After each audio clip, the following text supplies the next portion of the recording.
Chapter 4. The Law of Nonresistance. Resist not evil, be not overcome of evil, but overcome evil with good. Nothing on earth can resist an absolutely non-resistant person. The Chinese say that water is the most powerful element because it is perfectly non-resistant. It can wear away a rock and sleep away all before it. Jesus Christ said, "Resist not evil," for he knew in reality there is no evil, therefore nothing to resist. Evil has come of man's vain imagination, or a belief in two powers, good and evil. There is an old legend that Adam and Eve ate of Maya, the tree of illusion, and saw two powers instead of one power, God. Therefore, evil is a false law man has made for himself through psychoma, or soul sleep. Soul sleep means that man's soul has been hypnotized by the race belief of sin, sickness, and death, etc., which is carnal or mortal thought, and his affairs have outpictured his illusions. We have read in a preceding chapter that man's soul is his subconscious mind, and whatever he feels deeply, good or bad, is outpictured by that faithful servant. His body and affairs show forth what he has been picturing. The sick man has pictured sickness, the poor man poverty, the rich man wealth. Young people often say, "Why does a little child attract illness when it is too young to even know what it means?" I answer that children are sensitive and receptive to the thoughts of others about them, and often outpicture the fears of their parents. I heard a metaphysician once say, "If you do not run your subconscious mind yourself, someone else will run it for you." Mothers often, unconsciously, attract illness and disaster to their children by continually holding them in thoughts of fear and watching for symptoms. For example, a friend asked a woman if her little girl had had the measles. She replied promptly, "Not yet." This implied that she was expecting the illness and therefore preparing the way for what she did not want for herself and child. However, the man who is centered and established in his right thinking, the man who sends out only goodwill to his fellow man, and who is without fear, cannot be touched or influenced by the negative thoughts of others. In fact, he could then receive only good thoughts, as he himself sends forth only good thoughts. Resistance is hell, for it places man in a state of torment. A metaphysician once gave me a wonderful recipe for taking every trick in the game of life. It is the acme of non-resistance. He gave it in this way. At one time in my life, I baptized children, and of course they had many names. Now I no longer baptize children, but I baptize events. But I give every event the same name. If I have a failure, I baptize it success, in the name of the Father and of the Son and of the Holy Ghost. In this we see the great law of transmutation, founded on non-resistance. Through his spoken word, every failure was transmuted into success. For example, a woman who required money, who knew the spiritual law of opulence, was thrown continually in a business way with a man who made her feel very poor. He talked lack and limitation, and she commenced to catch his poverty thoughts. So she disliked him and blamed him for her failure. She knew in order to demonstrate her supply, she must first feel that she had received. A feeling of opulence must precede its manifestation. It dawned upon her one day that she was resisting the situation and seeing two powers instead of one.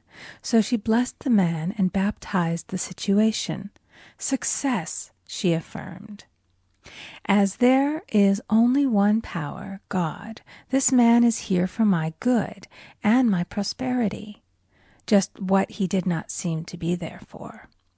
Soon after that, she met, through this man, a woman who gave her, for a service rendered, several $1,000s, and the man moved to a distant city and faded harmoniously from her life.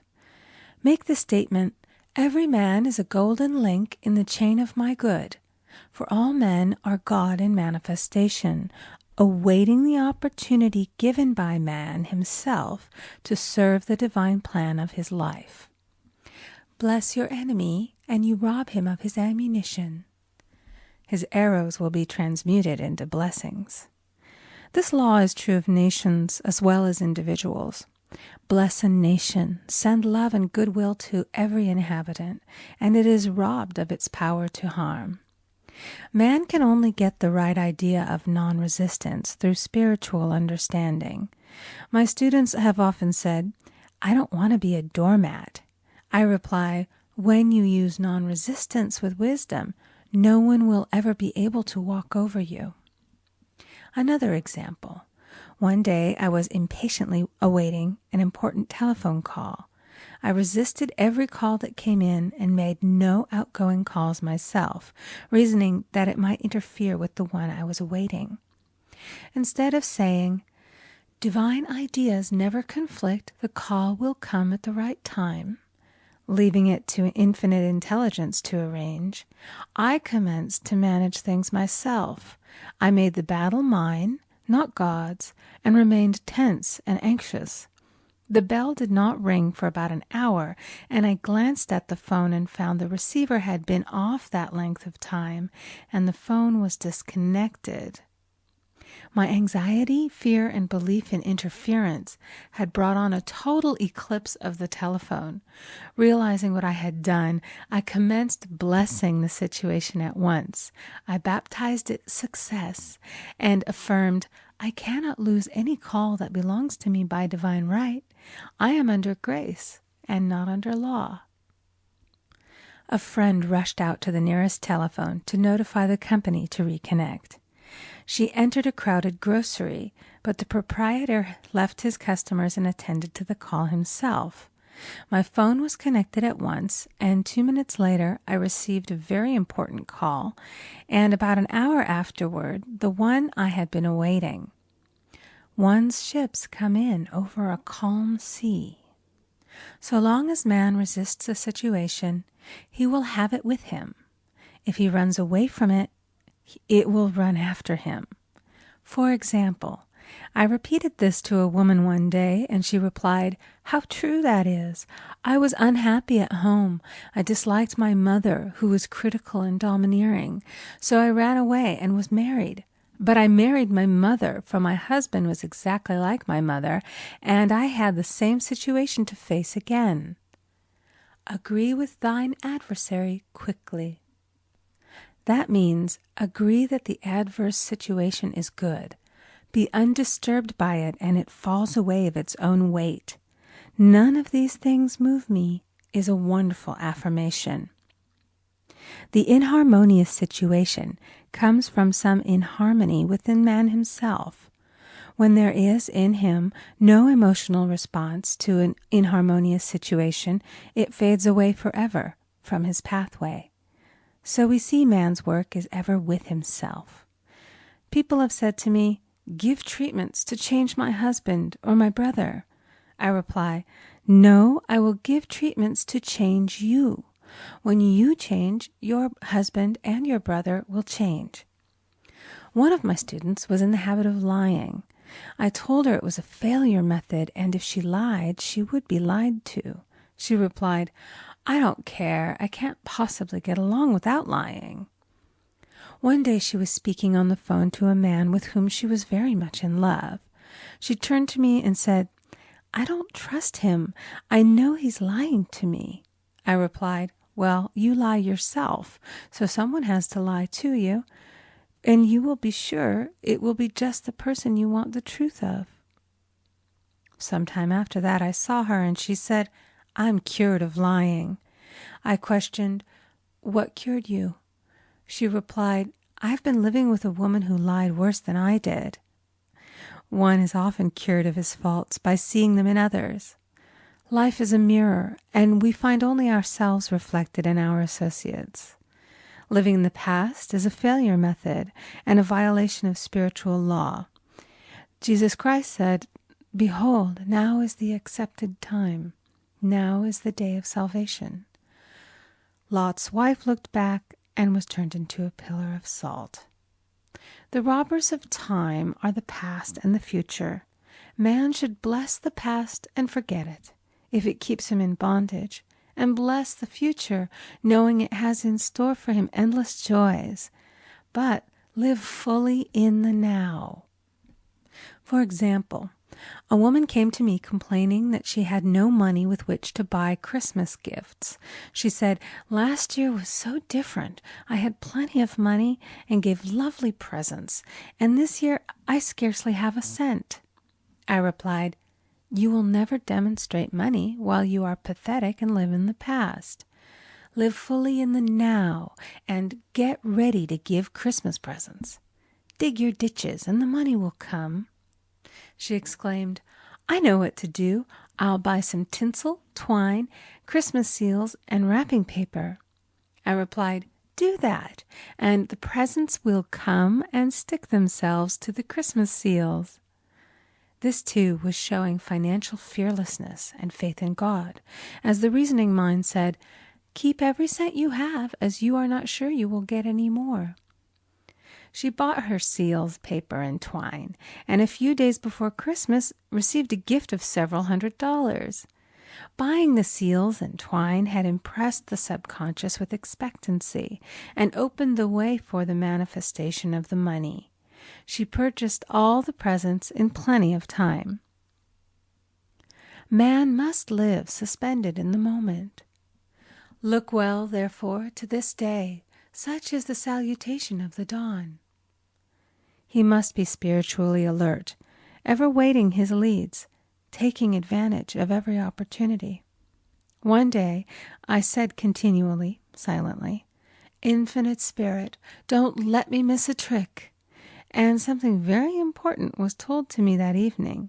It is most necessary to begin the day with the right words. Make an affirmation immediately upon waking. For example, "Thy will be done this day.